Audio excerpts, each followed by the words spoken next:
Nah, situasi dan kondisi penjara bawah tanah begitu pengap. Saya sempat keringatan. Inilah kondisinya.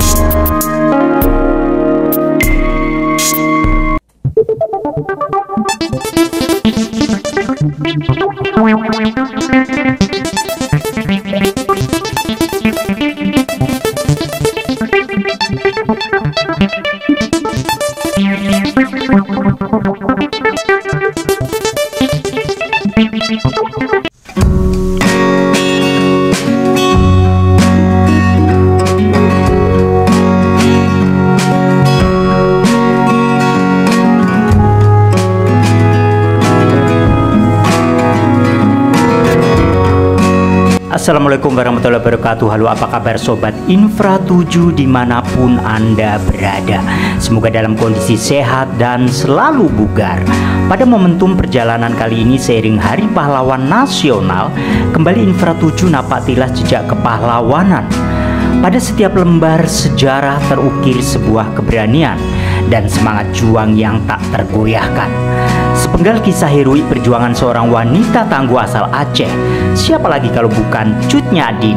Sebelum dibuang ke pengasingan Sumedang, Jawa Barat, Cut Nyak-Dien sempat mendekam di penjara bawah tanah Stadwis van Batavia. Bagaimana kondisi penjara bawah tanah yang pernah dijadikan tahanan sementara bagi wanita bangsawan asal Aceh ini? Simak perjalanan Infra 7 hingga tuntas. Dari jantung kota Galaxy City, Kota Bekasi, Jawa Barat, Infra 7 mengawali perjalanan ini. Sobat Infra 7, kerap kami dengungkan pentingnya nguri-nguri budaya dan sejarah bangsa ini. Kita sebagai anak bangsa memiliki tanggung jawab untuk menjaganya dengan baik. Belajar sejarah itu bukan kita meratapi masa silam, namun bagaimana kita bisa mengambil atau meneladani nilai-nilai pelajaran yang ada di dalamnya. Jas merah, jangan sekali-kali meninggalkan sejarah. Sobat Infra 7, bagaimana tidak meninggalkan sejarah sementara tahu sejarahnya saja enggak? Oleh karena itu urgennya edukasi sejarah sejak usia dini dan di tingkat dasar pendidikan diprioritaskan, bukan dicampakkan, sehingga nantinya terpatri hingga tumbuh dewasa dan ditumbuh kembangkan ke generasi selanjutnya agar tidak terjadi lost generation, generasi yang hilang. Dari sanalah akan terpatri semangat nasionalisme dan patriotisme. Teladani pahlawanmu, cintai negerimu.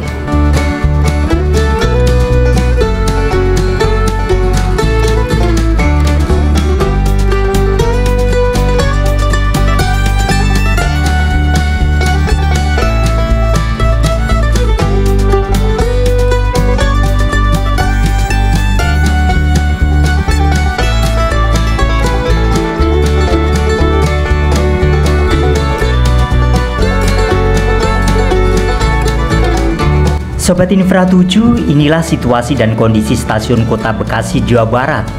Infra 7 kembali merasakan sensasi transportasi publik yang murah, aman, dan nyaman. Infra 7 akan transit di stasiun transit Manggarai sebelum menuju lokasi sasaran yakni Kota Kuno atau Kota Tua Batavia. Sobat Infra 7, selain mendukung program pemerintah, saat ini transportasi publik dirancang begitu apik dan modern. Dengan menggunakan transportasi publik, itu juga akan mengurangi kemacetan yang kerap terjadi di kota-kota besar yang ada di Indonesia.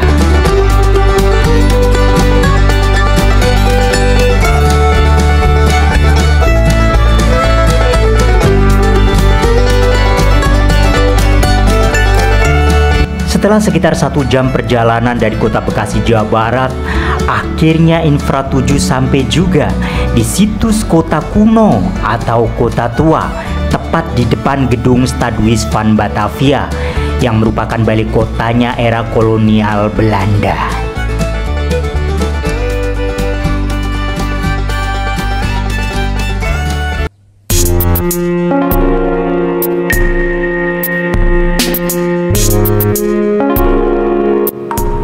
Sobat Infra 7, karena rasa penasaran membuncah, tidak berlama-lama langsung menuju penjara bawah tanah yang kerap dinarasikan sadis, pengap, kejam, dan label seram lainnya. Saat ini saya sedang berada di penjara bawah tanah Museum Sejarah Jakarta atau Museum Fathahillah.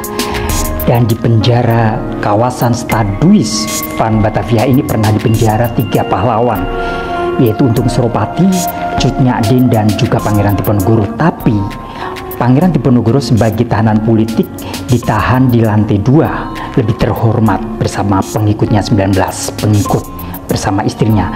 Dan Untung Suropati dipenjara di penjara bawah tanah ini, sedangkan Cut Nyak Dien terpisah tak jauh dari kamar tahanan politik Pangeran Diponegoro, sementara Pangeran Diponegoro di atas, Cut Nyak Dien di bawah. Sobat Infra 7, di dalam sel kita bisa lihat dan saksikan ada ratusan bola besi yang begitu berat. Ada yang berukuran kecil dan besar. Inilah cannonball. Nah, kaki tawanan itu diikat dengan cannonball. Seorang pahlawan Untung Suropati pernah ditawan di sini, namun berhasil kabur dan jadi buronan pemerintahan kolonial Belanda.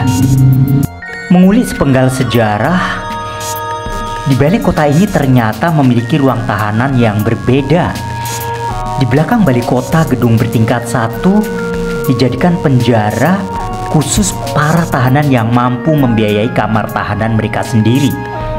Namun di penjara bawah tanah di bawah gedung utama ini, yang saat ini Infra 7 Explore, penjara yang begitu sadis dan sungguh mengerikan. Hampir tak ada ventilasi dan minimnya pencahayaan, hingga banyak tahanan yang meninggal karena sakit kolera, tipes, dan kekurangan oksigen. Bayangkan para tahanan kencing dan BAB di tempat ini, pastinya bau dan lembab, yang menyebabkan tawanan mati sebelum proses persidangan. Nah, situasi dan kondisi penjara bawah tanah begitu pengap. Saya sempat keringatan. Inilah kondisinya. Inilah kondisi penjara bawah tanah Museum Sejarah Jakarta. Kondisinya begitu pengap, panas. Saya tidak bisa membayangkan bagaimana dulu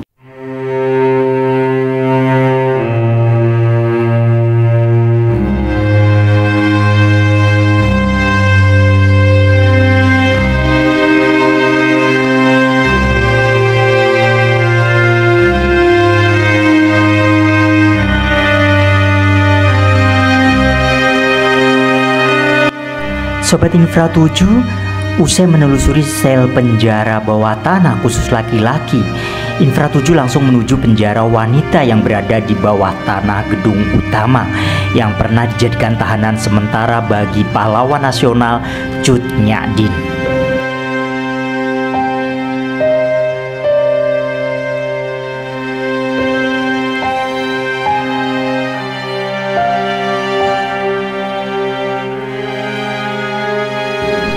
Sobat Infra 7, inilah situasi terkini penjara bawah tanah khusus wanita. Mengulik sepenggal sejarah, sebelum diasingkan ke Sumedang, Jawa Barat, pahlawan asal Aceh Cut Nyak Dien sempat dipenjara di bawah tanah ini. Pembuangan pengasingan adalah strategi yang marak dilakukan pada era Hindia Belanda sebagai hukuman untuk mereka yang memberontak pemerintahan kolonial. Batavia adalah tempat transit sementara sebelum diasingkan. Pemindahan ini agar Cut Nyak Dien gerak-geriknya bisa diawasi Gubernur Jenderal Hindia Belanda. Sesampai di Jakarta, Cut Nyak Dien mendapat perlakuan tidak manusiawi. Ditahan di penjara bawah tanah Stadhuis van Batavia atau balik kota era kolonial ini. Sobat Infra 7, penjara bawah tanah ini yang jadi saksi keberadaan Cut Nyak Dien begitu pengap dan lembab. Terlebih saat itu yang dihuni banyak tahanan, sulit dibayangkan. Dengan tinggi 1 meter, panjang 6 meter, lebar 9 meter, dihuni sekitar 40-50 orang.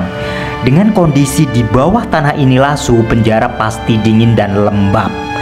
Dari literasi sejarah disebutkan banyak tahanan wanita yang meninggal di penjara ini sebelum proses persidangan karena kelaparan, di samping sakit yang mendera pada para tahanan wanita. Sungguh mengerikan. Terkait keberadaan Cut Nyak Dien di Batavia, akhirnya Gubernur Jenderal Hindia Belanda memanggil para bupati di Karesidenan Priangan. Terjadi sebuah pertemuan dengan beberapa bupati di Karesidenan Priangan. Gubernur Jenderal Van Heutz akhirnya sepakat atas kesediaan Bupati Sumedang, Jawa Barat, Pangeran Arya Surya Atmaja untuk merawatnya. Bupati Sumedang merasa iba saat itu melihat kondisi Cut Nyak Dien dan kagum terhadap perjuangan yang dilakukan wanita yang tangguh dan luar biasa, perlawanan terhadap kolonial. Sebelum proses pengasingan ke Sumedang, Cut Nyak Dien sempat dibawa ke Bogor, tempat kedudukan Gubernur Jenderal Van Heutz. Pahlawan nasional Cut Nyak Dien lahir di Aceh tanggal 12 Mei 1848. Ditangkap Belanda pada tahun 1906 di usia 58 tahun hingga pengasingannya, dan meninggal pada tanggal 6 November 1908 di usia 60 tahun di Sumedang, Jawa Barat. Meninggal karena sakit-sakitan setelah diasingkan oleh Belanda. Awal dibuang di Sumedang, Jawa Barat oleh pemerintah kolonial, merahasiakan identitas sang pahlawan, hingga oleh masyarakat sekitar Cut Nyak Dien dikenal Ibu Perbu, Ibu Ratu, Ibu Suci. Sebuah perlawanan heroik pejuang wanita Cut Nyak Dien melawan kolonial Belanda. Tak ada kata menyerah hingga berujung penangkapan dan pembuangan. Wanita bangsawan yang berjuang di medan laga adalah inspirasi sejarah yang akan terus dikenang sepanjang masa. Demikianlah sepenggal kisah jejak kepahlawanan Cut Nyak Dien. Semoga menginspirasi kita semua atas dedikasi dan perjuangannya melawan kolonial Belanda. Semoga tayangan ini bisa memberikan secerca pencerahan dan wawasan sejarah dan pentingnya napak tilas. Bagi yang baru menemukan channel ini, jangan lupa subscribe dan pencet lonceng notifikasinya. Atas dukungan dan perhatiannya kami ucapkan selaksa terima kasih. Salam jas merah. Bangsa yang besar adalah bangsa yang menghargai sejarah dan pahlawannya. Wassalamualaikum warahmatullahi wabarakatuh. Sampai jumpa.